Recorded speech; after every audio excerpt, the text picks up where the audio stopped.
ओम शांति 29 जुलाई 2025 साकार मुरलीर मुख्य पॉइंट रे परमपिता परम शिक्षक परम सद्गुरु शिव बाबा कहते मिठे बच्चे जेबेठारु शरीर रे आत्मा प्रवेश करे सेबेठारु एही शरीर मूल्यवान हो जाए, किंतु शरीर को श्रृंगार करा जाए, आत्मा को नुहे।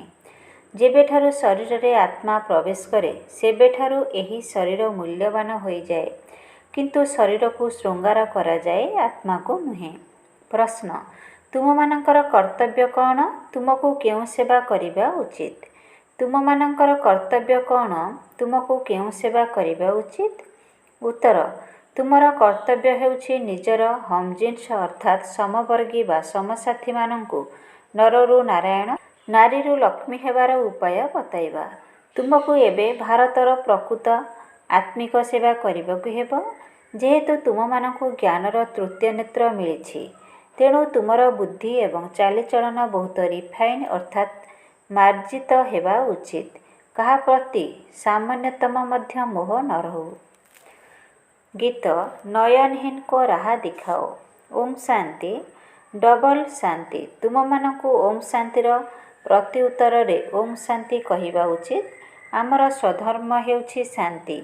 तुमे कौन एबे शांति पाई केउ आड़े जीव कि? मनुष्य मनर शांति पाई साधु सन्थ मानक पाखकु मध्य जाइथांती ना। तेबे मन बुद्धि तो आत्मार अंग अटे। जेपरि एही शरीरर अंग प्रत्यंग रहिछि, सेहीपरि आत्मारे मध्य मन बुद्धि एवं ज्ञान चक्षु रहिछि। ज्ञान नेत्र एही स्थूल चक्षु परि नुहे। कहउछंती, हे प्रभु नयनहीन को बाट बताओ। तेबे प्रभु अथवा ईश्वर कहिबा द्वारा पितृस्नेहर कौनसी अनुभूति हेउनाही। पितांक ठारू तो पिलामानंकु संपत्ति मिलिथाए। एठारे तो तुमे बाबांक सम्मुखरे बसिछ, पढ़ुछ मध्य। तुमको किए पाठ पढ़ाउछंती? तुमे एपरि कहिब नाही जे परमात्मा अथवा प्रभु पाठ पढ़ाउछंती। तुमे कहिब शिव बाबा पढ़ाउछंती। बाबा अक्षर तो बिल्कुल सहज और मधुर। से बापदादा मध्य आत्मा को आत्मा ही कहा जाए, एमिति तो से परमात्मा ही अटंती। से कहउचंती, मु परमात्मा अर्थात परमात्मा तुमर पिता अटे। पुणी मोर ड्रामा अनुसार नाम रखा जाइछि शिव। ड्रामारे समस्तंकर नाम मध्य दरकार।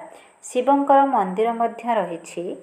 भक्ति मार्गरे तो गोटिए नाम बदल रे अनेक नाम रखी देइछंती एवं अनेक मंदिर तैयारी करी चलीछंती। जिनिस तो गोटिए। सोमनाथंकर मंदिर केते बड़ तैयारी होइछि। मंदिर को केते सजाउछंती, महल आदि को मध्य केते सजाउछंती। आत्मार तो कौनसी साजसजा हुए नाही। सेहीपरि परमात्मांकर मध्य कौनसी साजसजा नाही। से हेउछंती हिंदू। बाकी जहा किछि सजा जाउछि ताहा शरीर मानंकर साजसजा। बाबा कहउछंती, ना मोर श्रृंगार हेउछि ना आत्मार श्रृंगार हेउछि। आत्मा हेउछि बिंदु। शरीर बिना एते छोट बिंदु तो कौनसी अभिनय करि परिबो नाही। सेही छोट आत्माटी शरीर रे प्रवेश करुथिबारु शरीर को केते प्रकार रे सजा जाउछि। मनुष्य मानंकर केते प्रकारर नाम रहिछि। राजा रानी को किपरि सजा जाउछि। आत्मा तो साधारण बिंदु ही अटे। एबे तुमे पिला माने ए सब को बुझी सारिछ। आत्मा ही ज्ञान धारण करिथाए। बाबा कहउचंती, मोठारे मध्य ज्ञान अछि ना। शरीर रे कौन ज्ञान थाए कि? मो आत्मारे ही ज्ञान थाए। तुमको शुणाइबा पाई मोते एही शरीर नेबाकु पड़िथाए। शरीर बिना तो तुमे शुणी पारिबो नाही। एही गीत लेखा जाइछि, नयनहीन को रास्ता बताओ। कौन शरीर को मार्गदर्शन दिया जिवो ना आत्मा को? आत्मा ही डाकुछि। शरीर तो दुईटी नेत्र रहिछि। तीनोटी नेत्र तो होई पारिबो नाही। तृतीय नेत्र अर्थात मस्तक रे तिलक मध्य लगाउछंती। केही केवल बिंदु सदृश अटंती, केही गार टाणती। बिंदु तो आत्मा अटे। बाकी ज्ञानर तृतीय नेत्र मिलिछि। आत्मारे पूर्वरु एही ज्ञानर तृतीय नेत्र नथिला। कौनसी मनुष्यंक पाखरे तिळे हेले एही ज्ञान नाही। सेतिपाई ज्ञान नेत्रहीन कुहा जाउछि। बाकी स्थूल नेत्र तो समस्तंकर अछि। समग्र दुनिया रे तृतीय नेत्र काहार नाही। तुमे सर्वोत्तम ब्राह्मण कुलर अट। तुमे जानिछ भक्ति मार्ग एवं ज्ञान मार्ग रे केते फरक रहिछि। ତୁମେ ରଚୟିତା ଏବଂ ରଚନାର ଆଦି ମଧ୍ୟ ଅନ୍ତକୁ ଜାଣି ଚକ୍ରବର୍ତ୍ତୀ ରାଜା ହେଉଛ। ଯେପରି ICS ଯୋଗ୍ୟତାଧାରୀ ମଧ୍ୟ ବହୁତ ଉଚ୍ଚ ପଦ ପାଇଥାନ୍ତି, କିନ୍ତୁ ଏଠାରେ ପାଠପଢ଼ା ଦ୍ୱାରା କେହି ସାଂସଦ ଆଦି ହେଉନାହାନ୍ତି। ଏଠାରେ ତ ନିର୍ବାଚନ ହେଉଛି, ଭୋଟ ଦ୍ୱାରା ସାଂସଦ ଆଦି ହେଉଛନ୍ତି। ଏବେ ତୁମକୁ ବାବାଙ୍କର ଶ୍ରୀମତ ମିଳୁଛି। ଆଉ କେହି ଏପରି କହିପାରିବେ ନାହିଁ ଯେ ମୁଁ ଆତ୍ମାକୁ ମତ ଦେଉଛି। ସେମାନେ ସମସ୍ତେ ହେଲେ ଦେହ ଅଭିମାନୀ। ବାବା ହିଁ ଆସି ଦେହୀ ଅଭିମାନୀ ହେବା ଶିଖାଉଛନ୍ତି। ସମସ୍ତେ ଦେହ ଅଭିମାନୀ ଅଟନ୍ତି। ମନୁଷ୍ୟ ଶରୀରକୁ କେତେ ଚାକଚକ୍ୟରେ ରଖୁଛନ୍ତି। ଏଠାରେ ତ ବାବା ଆତ୍ମାମାନଙ୍କୁ ହିଁ ଦେଖୁଛନ୍ତି। ଶରୀର ବିନାଶୀ, ପଇସାକର ମୂଲ୍ୟ ନାହିଁ। ଜୀବଜନ୍ତୁଙ୍କର ତ ହେଲେ ଚମଡ଼ା ଆଦି ବିକ୍ରି ହୋଇଥାଏ। ମନୁଷ୍ୟମାନଙ୍କର ଶରୀର ତ କୌଣସି କାମରେ ଆସୁନାହିଁ। ଏବେ ବାବା ଆସି ୱାର୍ଥ ପାଉଣ୍ଡ ଅର୍ଥାତ୍ ମୂଲ୍ୟବାନ କରୁଛନ୍ତି। ତୁମେ ପିଲାମାନେ ଜାଣୁଛ ଯେ ଏବେ ଆମେ ଦେବତା ହେବାକୁ ଯାଉଛୁ, ତେଣୁ ଏହି ନିଶା ଚଢ଼ି ରହିବା ଉଚିତ। କିନ୍ତୁ ଏହି ନିଶା ମଧ୍ୟ ପୁରୁଷାର୍ଥର କ୍ରମାନୁସାରେ ରହୁଛି। ଧନର ମଧ୍ୟ ନିଶା ରହିଥାଏ ନା। ଏବେ ତୁମେ ପିଲାମାନେ ବହୁତ ଧନବାନ ହେଉଛ। ତୁମର ବହୁତ ରୋଜଗାର ହେଉଛି। ତୁମର ମହିମା ମଧ୍ୟ ଅନେକ ପ୍ରକାରରେ ରହିଛି। ତୁମେ ଫୁଲର ବଗିଚା ତିଆରି କରୁଛ। ସତ୍ୟଯୁଗକୁ ଗାର୍ଡେନ ଅଫ ପାୱାର ଅର୍ଥାତ୍ ଫୁଲର ବଗିଚା କୁହାଯାଉଛି। ଏହାର ଚାରା କେବେ ଲାଗୁଛି ଏକଥା ମଧ୍ୟ କାହାକୁ ଜଣା ନାହିଁ। ତୁମକୁ ବାବା ବୁଝାଉଛନ୍ତି, ମୋତେ ଡାକୁଛନ୍ତି ମଧ୍ୟ, ହେ ବାଗବାନ ଅର୍ଥାତ୍ ବଗିଚାର ମାଲିକ ଆସ। ତାଙ୍କୁ ମାଳି କୁହାଯିବ ନାହିଁ। ସେଣ୍ଟର ସମ୍ଭାଳୁଥିବା ସନ୍ତାନମାନେ ମାଳି ଅଟନ୍ତି। ଅନେକ ପ୍ରକାରର ମାଳି ରହିଛନ୍ତି। ବାଗବାନ ଜଣେ ହିଁ ଅଟନ୍ତି। ମୋଗଲ ଗାର୍ଡନର ମାଳିକୁ ଦରମା ମଧ୍ୟ ବହୁତ ମିଳିଥିବ ନା। ଏତେ ସୁନ୍ଦର ବଗିଚା ତିଆରି କରୁଛନ୍ତି ଯେ ସମସ୍ତେ ଦେଖିବାକୁ ଆସୁଛନ୍ତି। ମୋଗଲମାନେ ବହୁତ ସୌଖିନ ଥିଲେ। ତାଙ୍କର ସ୍ତ୍ରୀ ମରିଗଲା, ତେଣୁ ତାଜମହଲ ତିଆରି କରିଦେଲେ, ଯାହାଙ୍କର ନାମ ପ୍ରଚଳିତ ହୋଇ ଆସୁଛି। କେତେ ଭଲ ଭଲ ସ୍ମୃତିଚିହ୍ନ ତିଆରି କରିଛନ୍ତି। ତେଣୁ ବାବା ବୁଝାଉଛନ୍ତି ମନୁଷ୍ୟମାନଙ୍କର କେତେ ମହିମା ହେଉଛି। ମନୁଷ୍ୟ ତ ମନୁଷ୍ୟ ହିଁ ଅଟନ୍ତି। ଲଢ଼େଇରେ ଢେରକୁ ଢେର ମନୁଷ୍ୟ ମରୁଛନ୍ତି। ପୁଣି କ'ଣ କରୁଛନ୍ତି? ସେ ଶବକୁ କିରାସିନି ପେଟ୍ରୋଲ ପକାଇ ଖଲାସ କରିଦେଉଛନ୍ତି। କେହି ତ ସେଇମିତି ପଡ଼ି ରହିଥାନ୍ତି। କବର ଦେବା ମଧ୍ୟ ସମ୍ଭବ ହୁଏ ନାହିଁ। କେହି ପଚାରନ୍ତି ନାହିଁ। ତେବେ ଏବେ ତୁମକୁ କେତେ ନାରାୟଣୀ ନିଶା ଚଢ଼ିବା ଉଚିତ। ଏହା ହେଉଛି ବିଶ୍ୱର ମାଲିକପଣିଆର ନିଶା। ଏହା ସତ୍ୟନାରାୟଣର କଥା ଅଟେ। ତେବେ ନିଶ୍ଚୟ ନାରାୟଣ ହିଁ ହେବ। ଆତ୍ମାକୁ ଜ୍ଞାନର ତୃତୀୟ ନେତ୍ର ମିଳୁଛି, ଯାହାକି ବାବା ହିଁ ଦେଉଛନ୍ତି। ତୃତୀୟ ନେତ୍ରର କଥା ମଧ୍ୟ ରହିଛି। ଏସବୁର ଅର୍ଥ ବାବା ବସି ବୁଝାଉଛନ୍ତି। କଥା ଶୁଣାଇବା ବାଲା କିଛି ହେଲେ ଜାଣିନାହାନ୍ତି। ଅମର କଥା ମଧ୍ୟ ଶୁଣାଇଥାନ୍ତି। କେତେ ଦୂର ଅମରନାଥ ଯାତ୍ରା ପାଇଁ ଯାଉଛନ୍ତି। ବାବା ତ ଏଠାକୁ ଆସି ଶୁଣାଉଛନ୍ତି। ଉପରେ ତ ଶୁଣାଉନାହାନ୍ତି। ସେଠାରେ କ'ଣ ବସି ପାର୍ବତୀଙ୍କୁ ଅମରନାଥ ଶୁଣାଇଥିଲେ କି? ଏହିପରି ଯେଉଁ କଥା ସବୁ ଲେଖିଛନ୍ତି, ଏହା ମଧ୍ୟ ଡ୍ରାମାରେ ନିର୍ଦ୍ଧାର୍ଯ୍ୟ ରହିଛି। ପୁଣି ମଧ୍ୟ ହେବ। ବାବା ବସି ତୁମକୁ ଭକ୍ତି ଏବଂ ଜ୍ଞାନର ପ୍ରଭେଦ ବତାଉଛନ୍ତି। ଏବେ ତୁମକୁ ଜ୍ଞାନର ତୃତୀୟ ନେତ୍ର ମିଳିଛି। କହୁଛନ୍ତି ନା, ହେ ପ୍ରଭୁ, ଅନ୍ଧମାନଙ୍କୁ ରାସ୍ତା ବତାଅ। ଭକ୍ତି ମାର୍ଗରେ ଡାକୁଛନ୍ତି। ବାବା ଆସି ତୃତୀୟ ନେତ୍ର ଦେଉଛନ୍ତି। ଏ କଥା ତୁମ ବ୍ୟତୀତ କାହାକୁ ବି ଜଣା ନାହିଁ। ଜ୍ଞାନର ତୃତୀୟ ନେତ୍ର ନଥିଲେ କୁହାଯିବ ଚୁଞ୍ଚା ଧୁନ୍ଧକାରୀ ଅର୍ଥାତ୍ ଦୃଷ୍ଟି କାହାର କିପରି ହୋଇଥାଏ ନା, ଯଦ୍ୱାରା ତାମସିକ ଆଚରଣ କରିଥାନ୍ତି। କାହାର ବହୁତ ସୁନ୍ଦର ଆଖି ହୋଇଥାଏ, ସେଥିପାଇଁ ତାଙ୍କୁ ପୁରସ୍କାର ମଧ୍ୟ ମିଳିଥାଏ। ପୁଣି ମିସ୍ ଇଣ୍ଡିଆ, ମିସ୍ ଅମୁକ ନାଁ ଦିଆଯାଏ। ତୁମକୁ ଏବେ ବାବା କ'ଣରୁ କ'ଣ କରୁଛନ୍ତି? ସେଠାରେ ତ ପ୍ରାକୃତିକ ସୌନ୍ଦର୍ଯ୍ୟ ରହିବ। କୃଷ୍ଣଙ୍କର ଏତେ ମହିମା କାହିଁକି ହେଉଛି? କାହିଁକି ନା ସବୁଠାରୁ ଅଧିକ ସୁନ୍ଦର ହୋଇଥାନ୍ତି। ସର୍ବପ୍ରଥମେ କର୍ମାତୀତ ଅବସ୍ଥାକୁ ପ୍ରାପ୍ତ କରୁଛନ୍ତି। ସେଥିପାଇଁ ପ୍ରଥମ ନମ୍ବରରେ ଗାୟନ ରହିଛି। ଏ କଥା ମଧ୍ୟ ବାବା ବସି ବୁଝାଉଛନ୍ତି। ବାବା ବାରମ୍ବାର କହୁଛନ୍ତି, ପିଲାମାନେ ମନ୍ମନ ଭାବ। ହେ ଆତ୍ମାମାନେ ନିଜର ପିତାଙ୍କୁ ମନେ ପକାଅ। ପିଲାମାନଙ୍କ ଭିତରେ ମଧ୍ୟ କ୍ରମାନୁସାରେ ରହିଛନ୍ତି ନା। ଧରିନିଅ ଲୌକିକ ପିତାଙ୍କର 5ଟି ସନ୍ତାନ ଅଛନ୍ତି। ତାଙ୍କ ଭିତରେ ଯିଏ ବହୁତ ବୁଦ୍ଧିମାନ ହୋଇଥିବେ ତାଙ୍କୁ ନମ୍ବର 1ରେ ରଖିବେ। ମାଳାର ଦାନା ହେଲା ନା। କୁହାଯିବ ଇଏ ଦ୍ୱିତୀୟ, ଇଏ ତୃତୀୟ ନମ୍ବର ଅଟେ। ଏକାପରି କେବେ କେହି ହୋଇପାରିବେ ନାହିଁ। ବାବାଙ୍କର ସ୍ନେହ ମଧ୍ୟ କ୍ରମାନୁଯାୟୀ ରହିଛି। ତାହା ହେଉଛି ହଦ୍, ଏହା ହେଉଛି ବେହଦର କଥା। ଯେଉଁ ସନ୍ତାନମାନଙ୍କୁ ଜ୍ଞାନର ତୃତୀୟ ନେତ୍ର ମିଳିଛି ତାଙ୍କର ବୁଦ୍ଧି ଏବଂ ଚଳଣି ବହୁତ ମାର୍ଜିତ ହୋଇଥାଏ। ଗୋଟିଏ କିଙ୍ଗ ଅଫ୍ ପାୱାର ରହିଛି, ଅର୍ଥାତ୍ ଫୁଲଙ୍କର ରାଜା। ସେହିପରି ଏହି ବ୍ରହ୍ମା ଏବଂ ସରସ୍ୱତୀ କିଙ୍ଗ କୁଇନ୍ ପାୱାର ଅଟନ୍ତି। ଜ୍ଞାନ ଏବଂ ଯୋଗ ଉଭୟରେ ତୀକ୍ଷ୍ଣ ଅଟନ୍ତି। ତୁମେ ଜାଣିଛ ଆମେ ଦେବତା ହେଉଛୁ। ମୁଖ୍ୟ 8 ରତ୍ନ ହେଉଛନ୍ତି। ପ୍ରଥମେ ରହିଛି ଫୁଲ, ପୁଣି ଯୁଗଳ ଦାନା। ବ୍ରହ୍ମା ସରସ୍ୱତୀ ମାଳା ସ୍ମରଣ କରିଥାନ୍ତି ନା? ବାସ୍ତବରେ ତୁମର ପୂଜନ ନାହିଁ, ସ୍ମରଣ ହେଉଛି। ତୁମ ଉପରେ ଫୁଲ ଚଢ଼ାଯାଇ ପାରିବ ନାହିଁ। ଆତ୍ମା ସହ ଶରୀର ପବିତ୍ର ହେଲେ ଯାଇ ଫୁଲ ଚଢ଼ାଯିବ। ଏଠାରେ କାହାର ବି ଶରୀର ପବିତ୍ର ନାହିଁ। ସମସ୍ତେ ବିକାର ରୂପୀ ବିଷରୁ ଜନ୍ମ ନେଇଛନ୍ତି, ସେଥିପାଇଁ ବିକାରୀ କୁହାଯାଉଛି। ଏହି ଲକ୍ଷ୍ମୀନାରାୟଣଙ୍କୁ ସମ୍ପୂର୍ଣ୍ଣ ନିର୍ବିକାରୀ କୁହାଯାଉଛି। ସେମାନଙ୍କର ମଧ୍ୟ ପିଲା ତ ଜନ୍ମ ହେବେ ନା। ଏପରି ନୁହେଁ ଯେ କୌଣସି ଟ୍ୟୁବ୍ ଦ୍ୱାରା ପିଲା ଜନ୍ମ ହୋଇଯିବ। ଏସବୁ ମଧ୍ୟ ବୁଝିବାର କଥା। ତୁମକୁ ଏଠାରେ 7 ଦିନର ଭଟ୍ଟିରେ ବସାଯାଉଛି। ଭଟ୍ଟିରେ ମଧ୍ୟ କେତେକ ଇଟା ସମ୍ପୂର୍ଣ୍ଣ ପୋଡ଼ି ହୋଇଯାଏ, କେତେକ ପୁଣି କଞ୍ଚା ରହିଯାଏ। ଭାଟିର ଉଦାହରଣ ଦିଆଯାଉଛି। ତେବେ ଇଟା ଭାଟିର ବର୍ଣ୍ଣନା ଶାସ୍ତ୍ରରେ କରାଯିବ କି? ପୁଣି ସେଥିରେ ବିଲେଇ କଥା ମଧ୍ୟ ରହିଛି। ଗୁଲବକାବାଲି କାହାଣୀରେ ମଧ୍ୟ ବିଲେଇର ନାମ ଦେଖାଯାଇଛି। ଦୀପକକୁ ଲିଭାଇ ଦେଉଥିଲା। ତୁମର ମଧ୍ୟ ଏହି ଅବସ୍ଥା ହେଉଛି ନା? ମାୟା ବିଲେଇ ବିଘ୍ନ ପକାଉଛି। ତୁମ ଅବସ୍ଥାକୁ ହିଁ ତଳକୁ ଖସାଇ ଦେଉଛି। ପ୍ରଥମ ନମ୍ବର ହେଉଛି ଦେହ ଅଭିମାନ। ପୁଣି ଅନ୍ୟ ବିକାର ସବୁ ଆସିଥାନ୍ତି। ମୋହ ମଧ୍ୟ ବହୁତ ରହୁଛି।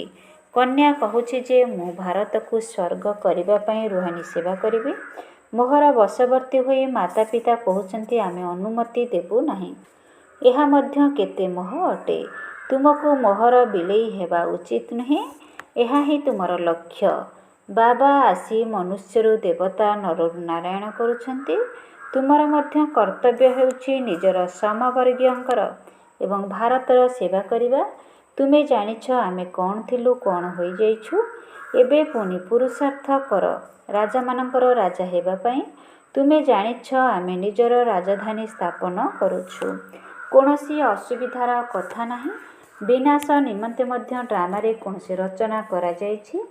ପୂର୍ବରୁ ମଧ୍ୟ ମୂଷଳ ଦ୍ୱାରା ଲଢ଼େଇ ଲାଗିଥିଲା। ଯେତେବେଳେ ତୁମର ସମ୍ପୂର୍ଣ୍ଣ ପ୍ରସ୍ତୁତି ହୋଇଯିବ, ସେତେବେଳେ ଫୁଲ ହୋଇଯିବେ, ସେତେବେଳେ ବିନାଶ ହେବ। କେହି ଫୁଲମାନଙ୍କର ରାଜା, କେହି ଗୋଲାପ, କେହି ମୋତି ଫୁଲ ଅଟନ୍ତି। ପ୍ରତ୍ୟେକ ନିଜକୁ ଭଲ ଭାବରେ ବୁଝିପାରିବେ ଯେ ମୁଁ ଅରଖ ଅଟେ ଅଥବା ଭଲ ଫୁଲ ଅଟେ। ଅନେକ ପିଲା ଅଛନ୍ତି ଯେଉଁମାନଙ୍କୁ ଜ୍ଞାନର କିଛି ଧାରଣା ହେଉନାହିଁ। କ୍ରମାନୁସାରେ ତ ହେବେ ନା। ସର୍ବଶ୍ରେଷ୍ଠ ହେବା ନା ସର୍ବନିମ୍ନ ହେବେ। ଏହିଠାରେ ହିଁ ରାଜଧାନୀର ତିଆରି ହେବ। ଶାସ୍ତ୍ରରେ ଦେଖାଯାଇଛି ପାଣ୍ଡବମାନେ ପାହାଡ଼ ରୂପରେ ମୃତ୍ୟୁବରଣ କଲେ। ପୁଣି କ'ଣ ହେଲା କିଛି ହେଲେ ଜଣା ନାହିଁ। ବହୁତ କାହାଣୀ ତିଆରି ହୋଇଛି, କିନ୍ତୁ ଏପରି କୌଣସି କଥା ନାହିଁ। ଏବେ ତୁମ ପିଲାମାନଙ୍କର ବୁଦ୍ଧି କେତେ ସ୍ୱଚ୍ଛ ହେଉଛି। ବାବା ତୁମକୁ ବହୁତ ପ୍ରକାରରେ ବୁଝାଉଛନ୍ତି। କେତେ ସହଜ ଅଟେ। କେବଳ ବାବା ଏବଂ ସମ୍ପତ୍ତିକୁ ମନେ ପକାଇବାକୁ ହେବ। ବାବା କହୁଛନ୍ତି ମୁଁ ହେଉଛି ପତିତପାବନ। ତୁମର ଆତ୍ମା ଏବଂ ଶରୀର ଉଭୟ ପତିତ ଅଟେ। ଏବେ ଉଭୟକୁ ପବିତ୍ର କରିବାକୁ ହେବ। ଆତ୍ମା ସହିତ ଶରୀର ମଧ୍ୟ ପବିତ୍ର ହେଉଛି। ଏବେ ତୁମକୁ ବହୁତ ପରିଶ୍ରମ କରିବାକୁ ପଡ଼ିବ। ବାବା କହୁଛନ୍ତି ପିଲାମାନେ ବହୁତ ଦୁର୍ବଳ ହୋଇଯାଇଛନ୍ତି। ମୋତେ ମନେ ପକାଇବାକୁ ଭୁଲି ଯାଉଛନ୍ତି। ବ୍ରହ୍ମା ନିଜେ ନିଜର ଅନୁଭବ କହୁଛନ୍ତି। ଭୋଜନ ସମୟରେ ମନେ ରହୁଛି। ଶିବ ବାବା ମୋତେ ଖୁଆଉଛନ୍ତି, ପୁଣି ଭୁଲି ଯାଉଛି। ପୁଣି ସ୍ମୃତି ଆସୁଛି। ତୁମ ଭିତରେ ମଧ୍ୟ ପୁରୁଷାର୍ଥର କ୍ରମାନୁସାରେ ଅଛନ୍ତି। କେହି ତ ବନ୍ଧନମୁକ୍ତ ହୋଇ ମଧ୍ୟ ପୁଣି ବନ୍ଧନରେ ବାନ୍ଧି ହୋଇ ଧର୍ମର ସନ୍ତାନ ମଧ୍ୟ କରିଦେଉଛନ୍ତି। ଏବେ ତୁମକୁ ଜ୍ଞାନର ତୃତୀୟ ନେତ୍ର ଦେଉଥିବା ବାବା ମିଳିଛନ୍ତି। ଏହା ପୁଣି ନାମ ଦିଆଯାଇଛି ତିଜୋରିର କଥା, ଅର୍ଥାତ୍ ତୃତୀୟ ନେତ୍ର ମିଳିବାର କଥା। ଏବେ ତୁମେ ନାସ୍ତିକରୁ ଆସ୍ତିକ ହେଉଛ। ପିଲାମାନେ ଜାଣିଛନ୍ତି ବାବା ହେଉଛନ୍ତି ବିନ୍ଦୁ, ଜ୍ଞାନର ସାଗର ଅଟନ୍ତି। ସେମାନେ ତ ନାମ ରୂପରୁ ଅଲଗା ବୋଲି କହିଦେଉଛନ୍ତି। ଆରେ ସିଏ ଜ୍ଞାନର ସାଗର ତ ନିଶ୍ଚିନ୍ତ ଜ୍ଞାନ ଶୁଣାଇବେ ନା। ଏହାଙ୍କର ରୂପ ମଧ୍ୟ ଲିଙ୍ଗ ସ୍ୱରୂପ ଦର୍ଶାଉଛନ୍ତି। ପୁଣି ତାଙ୍କୁ ନାମ ରୂପରୁ ଅଲଗା କିପରି କହୁଛନ୍ତି? ଶତାଧିକ ନାମ ରଖିଦେଇଛନ୍ତି। ପିଲାମାନଙ୍କ ବୁଦ୍ଧିରେ ଏହି ସମସ୍ତ ଜ୍ଞାନ ଭଲ ଭାବରେ ରହିବା ଉଚିତ। କହୁଛନ୍ତି ମଧ୍ୟ ପରମାତ୍ମା ଜ୍ଞାନର ସାଗର ଅଟନ୍ତି। ସାରା ଜଙ୍ଗଲକୁ କଲମ କରି ଲେଖିଲେ ମଧ୍ୟ ଜ୍ଞାନର ଅନ୍ତ ହୋଇପାରିବ ନାହିଁ। ଆଚ୍ଛା, ମିଠା ମିଠା ଶିଖିଲେ ସନ୍ତାନମାନଙ୍କ ପ୍ରତି ମାତା ପିତା ବାପଦାଦାଙ୍କର ମଧୁର ସ୍ନେହସମ୍ପନ୍ନ ଶୁଭେଚ୍ଛା ଏବଂ ସୁପ୍ରଭାତ। ଆତ୍ମିକ ପିତାଙ୍କର ଆତ୍ମିକ ସନ୍ତାନମାନଙ୍କୁ ନମସ୍ତେ। ଆତ୍ମିକ ସନ୍ତାନମାନଙ୍କର ଆତ୍ମିକ ପିତାଙ୍କୁ ନମସ୍ତେ ନମସ୍ତେ ନମସ୍ତେ। ଓମ୍ ଶାନ୍ତି। ମେରା ବାବା, ପ୍ୟାରା ବାବା, ମିଠା ବାବା, ଶୁକ୍ରିୟା ବାବା, ଓମ୍ ଶାନ୍ତି। ଧାରଣା ପାଇଁ ମୁଖ୍ୟ ସାର 1ରେ ଏବେ ଆମେ ବାବାଙ୍କ ଦ୍ୱାରା ୱାର୍ଥ ପାଉଣ୍ଡ ଅର୍ଥାତ୍ ମୂଲ୍ୟବାନ ହେଉଛୁ। ଆମେ ପୁଣି ଦେବତା ହେବୁ। ଏହି ନାରାୟଣୀ ନିଶାରେ ରହିବାକୁ ହେବ। ବନ୍ଧନମୁକ୍ତ ହୋଇ ସେବା କରିବାକୁ ହେବ। ବନ୍ଧନରେ ଫସିବା ଅନୁଚିତ। ଏବେ ଆମେ ବାବାଙ୍କ ଦ୍ୱାରା ୱାର୍ଥ ପାଉଣ୍ଡ ଅର୍ଥାତ୍ ମୂଲ୍ୟବାନ ହେଉଛୁ। ଆମେ ପୁଣି ଦେବତା ହେବୁ। ଏହି ନାରାୟଣୀ ନିଶାରେ ରହିବାକୁ ହେବ। ବନ୍ଧନମୁକ୍ତ ହୋଇ ସେବା କରିବାକୁ ହେବ। ବନ୍ଧନରେ ଫସିବା ଅନୁଚିତ। 2ରେ ଜ୍ଞାନ ଯୋଗରେ ତୀକ୍ଷ୍ଣ ହୋଇ ମାତା ପିତା ସମାନ ଫୁଲମାନଙ୍କର ରାଜା ହେବା ଉଚିତ ଏବଂ ନିଜେ ସମବର୍ଗୀୟମାନଙ୍କର ମଧ୍ୟ ସେବା କରିବାକୁ ହେବ। ଜ୍ଞାନ ଯୋଗରେ ତୀକ୍ଷ୍ଣ ହୋଇ ମାତା ପିତା ସମାନ ଫୁଲମାନଙ୍କର ରାଜା ହେବା ଉଚିତ ଏବଂ ନିଜ ସମବର୍ଗୀମାନଙ୍କର ମଧ୍ୟ ସେବା କରିବାକୁ ହେବ। ବରଦାନ। ନିଜର ସର୍ବ ସମ୍ପତ୍ତିକୁ ଅନ୍ୟ ଆତ୍ମାମାନଙ୍କର ସେବାରେ ଲଗାଇ ସହଯୋଗୀ ହେଉଥିବା ସହଯୋଗୀ ହୁଅ। ନିଜର ସର୍ବ ସମ୍ପତ୍ତିକୁ ଅନ୍ୟ ଆତ୍ମାମାନଙ୍କର ସେବାରେ ଲଗାଇ ସହଯୋଗୀ ହେଉଥିବା ସହଯୋଗୀ ହୁଅ। ସହଯୋଗୀ ହେବାର ସାଧନ ହେଲା ସର୍ବଦା ନିଜକୁ ସଂକଳ୍ପ ଦ୍ୱାରା, ବାଣୀ ଦ୍ୱାରା ଏବଂ ପ୍ରତ୍ୟେକ କାର୍ଯ୍ୟ ଦ୍ୱାରା ବିଶ୍ୱର ସର୍ବ ଆତ୍ମାମାନଙ୍କ ପ୍ରତି ସେବାଧାରୀ ମନେକରି ସେବାରେ ହିଁ ନିଜର ସବୁ କିଛି ଲଗାଇବା। ବ୍ରାହ୍ମଣ ଜୀବନରେ ଯାହା କିଛି ତୁମକୁ ପ୍ରାପ୍ତ ହେଉଛି ଯଥା ଶକ୍ତିରୂପୀ ସମ୍ପତ୍ତି, ଗୁଣର ସମ୍ପତ୍ତି, ଜ୍ଞାନର ତଥା ଶ୍ରେଷ୍ଠ ରୋଜଗାର କରିବାର ସମୟ ରୂପୀ ସମ୍ପତ୍ତି ଯାହା ବି ବାବାଙ୍କଠାରୁ ପ୍ରାପ୍ତ ହୋଇଛି ତାକୁ ସେବାରେ ଲଗାଅ ଅର୍ଥାତ୍ ସହଯୋଗୀ ହୁଅ। ତେବେ ସହଯୋଗୀ ହୋଇଯିବ। କିନ୍ତୁ ସହଯୋଗୀ ଯିଏ ହୋଇପାରିବ ଯିଏ ସମ୍ପନ୍ନ ହୋଇଥିବ, କାରଣ ସହଯୋଗୀ ହେବା ଅର୍ଥାତ୍ ମହାଦାନୀ ହେବା। ସ୍ଲୋଗାନ। ଯଦି ବେହଦର ବୈରାଗୀ ହେବ ତେବେ ଆକର୍ଷଣର ସବୁ ସଂସ୍କାର ସହଜରେ ସମାପ୍ତ ହୋଇଯିବ। ଯଦି ବେହଦର ବୈରାଗୀ ହେବ ତେବେ ଆକର୍ଷଣର ସବୁ ସଂସ୍କାର ସହଜରେ ସମାପ୍ତ ହୋଇଯିବ। ଓମ୍ ଶାନ୍ତି। ଆଜିର ଅବ୍ୟକ୍ତ ଇଶାରାରେ ବାବା କହିଛନ୍ତି ସଂକଳ୍ପ ଶକ୍ତିକୁ ଜମା କରି ଶ୍ରେଷ୍ଠ ସେବାର ନିମିତ୍ତ ହୁଅ। ଯେପରି ନିଜର ସ୍ଥୂଳ କାର୍ଯ୍ୟକ୍ରମଗୁଡ଼ିକୁ ଦିନଚର୍ଯ୍ୟା ଅନୁସାରେ ନିର୍ଦ୍ଧାର୍ଯ୍ୟ କରୁଛ, ସେହିପରି ନିଜର ମାନସିକ ସାମର୍ଥ୍ୟ ସ୍ଥିତିର କାର୍ଯ୍ୟକ୍ରମକୁ ମଧ୍ୟ ନିର୍ଦ୍ଧାର୍ଯ୍ୟ କର। ତେବେ ତୁମର ସଂକଳ୍ପ ଶକ୍ତି ଜମା ହେବାକୁ ଲାଗିବ। ନିଜର ମନକୁ ଯଦି ସାମର୍ଥ୍ୟ ସଂକଳ୍ପରେ ବ୍ୟସ୍ତ ରଖିବ ତେବେ ମନକୁ ନିରାଶ ହେବା ପାଇଁ ସମୟ ମିଳିବ ନାହିଁ। ଯଦି ତୁମର ମନ ସର୍ବଦା ଏକାଗ୍ର ରହିବ ତେବେ ଆପେ ଆପେ ଶ୍ରେଷ୍ଠ ପ୍ରକମ୍ପନର ତରଙ୍ଗ ଚତୁର୍ଦିଗରେ ବିଚ୍ଛୁରିତ ହେବ, ଯାହାଦ୍ୱାରା ଆପେ ଆପେ ସେବା ହୋଇ ଚାଲିବ। ଓମ୍ ଶାନ୍ତି। ଓମ୍ ଶାନ୍ତି। ଓମ୍ ଶାନ୍ତି।